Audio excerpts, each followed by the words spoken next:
Assalamualaikum warahmatullahi wabarakatuh.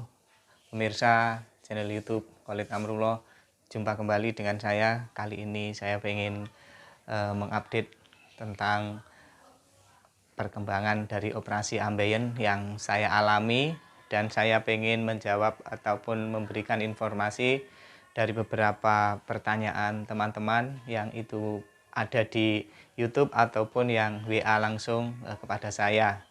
Tapi yang jelas alhamdulillah banyak yang sudah sudah menyatakan diri, mendeklarasikan diri sudah sembuh. Hari ini Minggu tanggal 5 ini ada 2 orang teman, yang satunya langsung memberikan testimoni di YouTube bahwa dia 2 minggu itu sudah sembuh, sudah merasa tidak sakit, dia menyatakan diri sudah sembuh. Lalu juga ada yang WA bahwa, saya kok sudah merasa sembuh ya, ini BAB lancar, sudah tidak sakit, sudah 2 bulan dia, 2 bulan. Dan ini alhamdulillah, dan mereka semuanya itu operasi, mereka itu semuanya operasi.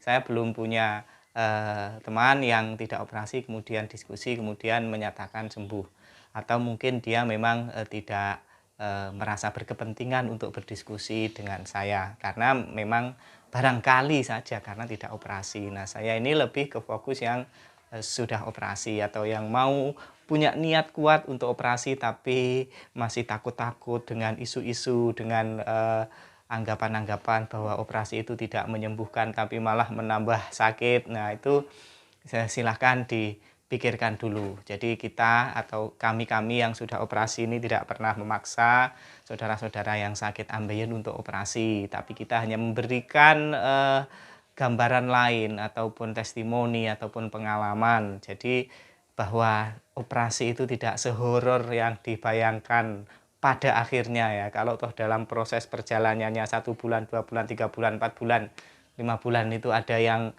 masih seru-seru, masih bergelut dengan sembelit, masih bergelut dengan rasa sakit, itu ya ada. Tapi yang 2 bulan sembuh ada, sebulan sembuh ada, kurang sebulan sudah merasa sembuh juga ada. Nah, jadi teman-teman, dari sekian yang saya tangkap dari diskusi, kemudian komen-komen atau saya lihat di channel yang lain juga, kebanyakan itu yang paling dibingungkan itu masih sama benjolan, sama sulit BAB, sama nyeri, sama ada yang tidak bisa menahan BAB, ada yang sulit BAB. Bagaimana ini? Mereka rata-rata yang mengeluh itu ya, kalau setelah saya lihat itu baru sebulan operasi, 2 minggu, pokoknya masa-masa kritis lah. Di masa-masa kritis itulah mereka banyak yang galau, banyak yang mencari referensi, banyak yang pengen berdiskusi, banyak yang macam-macam, pengen tanya-tanya. Nah, kita sebagai orang yang sudah operasi tentu akan memberikan informasi sejauh yang kami alami. Jadi tidak mungkin kami memberikan sesuatu yang tidak pernah saya lakukan. Insya Allah yang saya berikan atau yang saya informasikan itu semuanya sudah saya lakukan. Operasi sudah, sakit ambeien dalam kurung belasan atau puluhan tahun sudah saya alami. Daging keluar masuk sudah saya alami. Jadi banyak sekali yang sudah saya alami. Keluar darah mengucur kayak air itu, kayak keran air ya sudah pernah saya alami waktu BAB. Jadi saya sudah mengalami itu dan pengen berbagi cerita bahwa saya ini termasuk orang yang sakit ambeien tapi di awal-awal itu sangat abai, tidak pernah berobat, tidak pernah mencoba obat-obat yang herbal kecuali beberapa kali saja dalam belasan atau 20 tahun sakit itu. Nah, tentunya ini sesuatu yang buruk ya, tidak baik ya, tapi dulu memang saya nggak berani ngomong aja, kalau nggak salah hanya ke orang tua, "Bu, saya kok ambeien." Dijawab sama ibu saya, "Iya, bapakmu dulu juga ambeien, keturunan paling." Nah, ini juga ambeien saudara. Jadi tidak pernah membicarakan obatnya apa. Nah, jadi bagi kalian yang sakit gejala itu jangan malu-malu. Ambeien itu bukan aib ya. Meskipun tempatnya di sini ya. Orang kalau membayangkan itu kan tempatnya di sini dekat dengan situ ya. Tempatnya di sini dengan dekat situ. Kalau ngomongkan sini ya orang akan terbayang situ. Tapi kan ya memang penyakitnya di situ mau apa? Ya, itu yang saya sampaikan. Jadi Untuk yang sakit, yang masih benjolan, yang masih perih, yang masih sulit BAB, itu tenang saja. Kuncinya itu tenang. Nah, menurut saya dari sekian banyak yang operasi atau yang sakit, itu yang sulit mengubah itu adalah mentalnya, ya. Dia merasa sakit ini kutukan, ada yang stres, apakah ini bisa sembuh, kok iso. Jadi Kak, sampai muncul kayak begitu-begitu. Kalau saya yang tidak atau belum saya kampanyekan adalah mengubah mindset kita bahwa kita yang operasi atau tidak operasi itu sudah punya penyakit, namanya ambeien, namanya wasir, namanya hemoroid. Sudah, itu satu. Penyakit itu terserah mau kita apakan. Kalau kita obati dengan cara herbal ya silahkan. Kalau kita tidak obati silahkan. Kalau mau operasi ya silahkan. Nah, ini harus kita pilih dengan konsekuensi masing-masing. Nah, mental kita harus dikuatkan di situ. Kalau operasi, menurut pengalaman itu sakitnya sekian bulan, siap apa enggak? Ya, kalau siap bismillah sudah santai, lupakan persoalan-persoalan yang lain. Fokus ke itu. Sudah saya akan operasi, niat sudah kira-kira sebulan, 2 bulan itu saya siap menanggung resikonya. Jadi kalau sudah siap di awal itu insya Allah perjalanannya ya sudah siap. Yang kedua, kalau tidak operasi ya sudah kalian siap kondisi yang seperti itu, ngeluh, sakit, was-was ya, terima aja ya. Sebaiknya bagi yang berobat terus-menerus dan tidak sembuh dan tidak mau operasi, ya itu diterima. Nah, ketika mindset ini sudah terbentuk, Anda tidak gampang, oh aku setelah operasi sakit. Resiko itu semuanya ada. Resiko semuanya ada. Nah, saya dulu waktu setelah operasi, 2 minggu tidak bisa kemana-mana, itu saya menguatkan diri dengan melakukan sesuatu yang pada akhirnya saya nanti akan mengatakan begini, kalau toh tidak gara-gara operasi ambeien, saya tidak akan mampu seperti ini.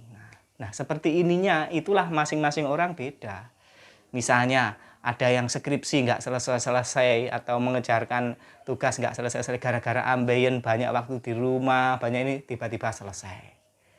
Misalnya dia mengerjakan apa gitu ya, sesuatu menghafalkan apa dulu dengan alasan nggak punya waktu, sibuk kerja, capek, macam-macam. Nah, ketika ambeien istirahat total itu kemudian tercapai, maka Anda akan mengatakan, kalau tidak gara-gara ambeien, saya mungkin tidak akan hafal ini. Nah, itu kita namanya mencari motivasi lain dari kasus sakit itu.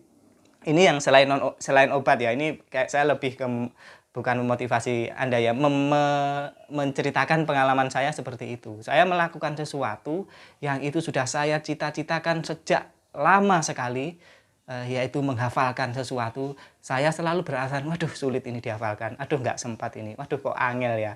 Dan ketika saya tergeletak, tidak maksudnya itu banyak istirahat di rumah, saya niati betul-betul harus hafal. Kalau bisa seminggu harus hafal. Syukur-syukur kalau sampai 3 hari harus hafal. Maka dari situ saya semangat dan alhamdulillah hafal. Jadi sekarang ketika saya sudah hafal, ambeiennya sudah sembuh, saya yang ada hanya bersyukur sekali. Seandainya saya nggak sakit ambeien, saya nggak istirahat sebulan di rumah, saya nggak mungkin atau barangkali saya akan sulit menghafalkan itu. Nah, jadi seperti itu. Coba cari motivasi dari pemirsa, kan punya motivasi sendiri-sendiri ya, punya cita-cita sendiri-sendiri yang tidak harus bersifat materi. Ya. Jadi yang muslim misalnya menghafalkan ayat apa, menghafalkan ini, selama ini pengen belajar ini tidak bisa. Coba itu dilakukan pas sakit ambeien. Begitu juga yang lain yang beragama non muslim, kalau punya cita-cita apa, yang sifatnya itu hafalan atau sifatnya itu apa, diselesaikan waktu ambeien. Jadi nanti Anda nggak sembuh pun kalau itu tercapai, itu akan Anda bahagia. Oh iya ya, gara-gara ambeien saya ini ya. Gara-gara ambeien saya bisa hafal ini, bisa tahu ini, tahu Anda belajar silsilah keluarga Anda lah, misalnya nanya-nanya, cari-cari, dicateti silsilah keluarganya, oh ternyata itu saudara saya, oh itu ternyata saudaranya ini. Kemudian menjadi persaudaraan yang baik, itu kan juga positif.